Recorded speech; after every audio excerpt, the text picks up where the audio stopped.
I've seen Peyton down there. I've seen Eli down there. I heard them rave about Daniel Jones, obviously watching Duke games. And I don't want to commit a Duke on Duke crime, but I feel like I'm trending in that direction. And I got to tell you, man. Every Saturday when I watch Ohio State games and I watch Justin Fields, the way he's been playing, I'm starting to think about it. I'm starting to look at David Gettleman. I'm starting to say, Louis Riddick, what are you doing? Get out of the booth. Come to New York.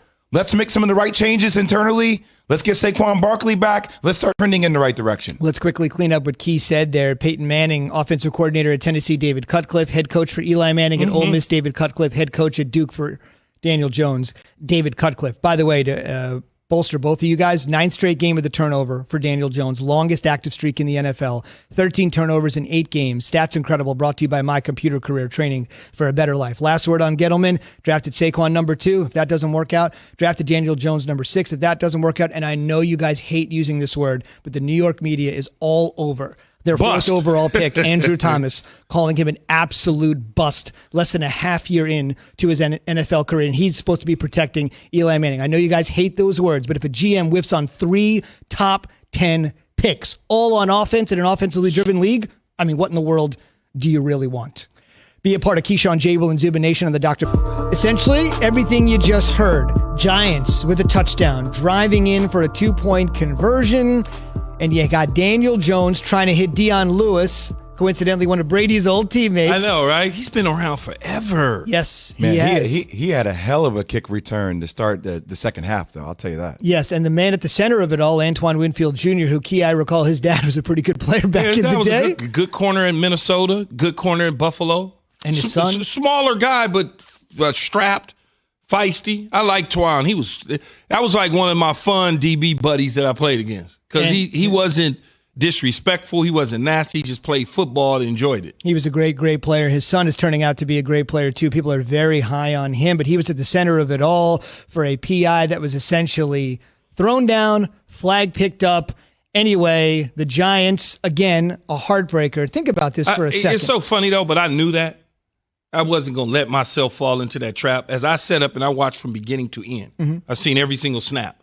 But I wasn't going to, I'm like, man, I've seen this before, man. I'm not even, Brady will win with 2 minutes to go. Here we go. And then Daniel Jones threw the pick when they was marching. I was like, this dude they got the ball back for you midfield, fool. And then you go and you do that. You know, I'm talking to the TV at this time. Obviously, everybody's asleep, and it's just me, you know. And I didn't want to text you guys because I figured the only person would be up, maybe be Jay.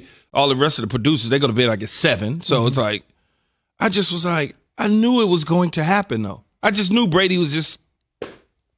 And it did happen. It did happen. But what we didn't think was going to happen would be the ultimate collapse of the Pats. We knew they'd struggle. They wouldn't be as good. That's pretty obvious. But that's where we want to go here this morning because this is something you guys have sort of had a divergent path on. The idea that New England is struggling, and that by osmosis, even though the Bucs are 6-2, playing well, Super Bowl front runner, that somehow Brady is being elevated. He was good last night, 28 for 40, 279, solid as they come.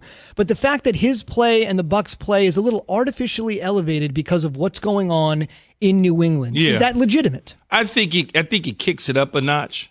2 weeks ago they played the Chicago Bears, and everybody was going, oh God, what is this? Guy's getting senile. He's getting old, 4 fingers, And then you fast forward, they win a week ago, they win this week, and now all of a sudden, they're the toast of the town and the Super Bowl favorites coming into the Giant game, coming out of the NFC. They're the Super Bowl team.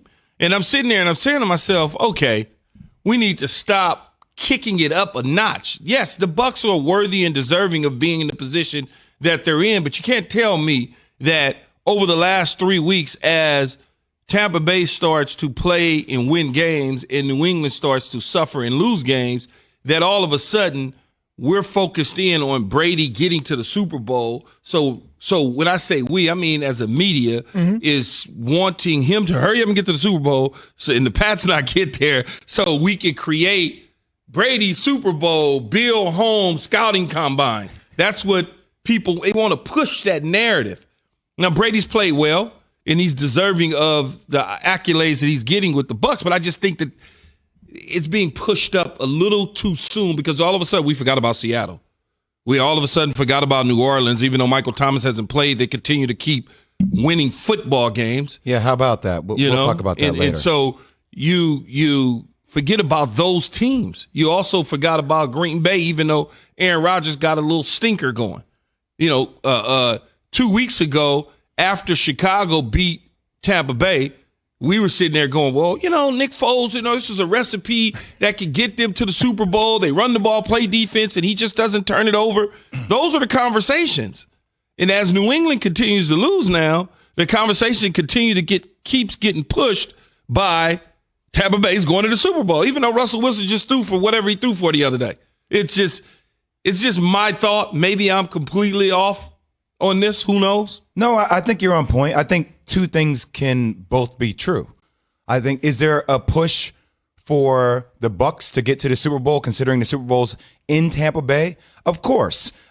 They're still playing really well. Mike Evans played well last night. They don't have Chris Godwin. They're getting Antonio Brown back.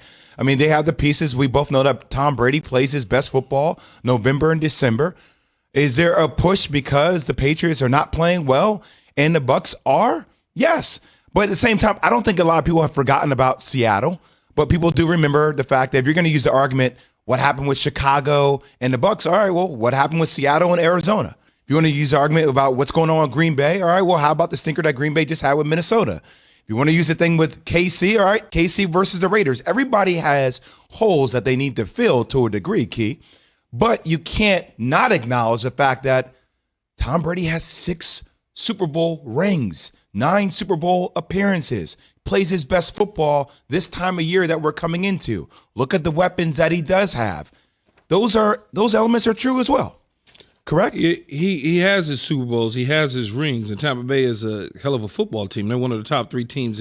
But it seems to me that the national media is now elevating Tampa to surpass those Seattles, those Green Bays, not necessarily and the Saints, and not necessarily based on their record and their play, but based on the struggles in New England and the success that Tom Brady is having. So they want to push that up a notch to make it so that it's a story. I hear you, Keith. Opposed to he's winning football games. They got a good team. They got a good roster. They're winning games. It's now he's going to the Super Bowl. He's the number 1 favorite. It's like, well, wait a minute, man.